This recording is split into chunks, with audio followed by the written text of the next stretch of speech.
బతుకుతా అని చెప్పినా, నేను ఇంకొనుకోతా అని చెప్పినా. నా మొగడు నన్ను తిరుగుతా ఊకే ఎందుకు పడతా నేను? ఎన్ని రోజులకున్నా మళ్ళీ అత్తగారింటి పోవడే ఉంటది. బుద్ధి తెచ్చుకొని నీ ఇంటికి నువ్వు మారిపో. సార్లు చెప్పమంటే మా ఆయ చెప్తారు. ఏ మొగడే వద్దు నాకు, నేను ఉండనే ఉండా. వీడు ఉంటా అంటే వీళ్ళు నాతో లొల్లి పెట్టుకునే తట్టున్నారు.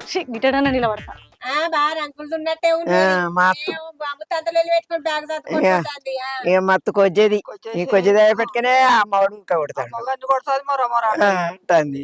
గిట్టి విడిచిపెట్టిపోయినాక మనమే సంసారం ఎండనక నీడనక కష్టం చేసుకున్నాం, తిన్నాం, ఉన్నాం. కొంచెం పిల్లవా తల్లిదండ్రులు తీసుకొచ్చి మెప్పించుకోవాలి, ఈడ నీళ్ళ పెట్టుకొని చేసుకోవాలి సంసారం. కొట్టనో లేను పుట్టినింటికి పోయి ఏడ బతుకుతే వదినేలు ఊకుంటారా? ఏదోటి అంటనే ఉంటారు. మనం ఏ నాడు నుంచి అయినా చూసుకుంటున్నాం. ఊగాల తండ్రి మనం ఇట్లా అన్నావా, చేసినవా, తాగి వచ్చినా, కొట్టినా, తిట్టినా మనం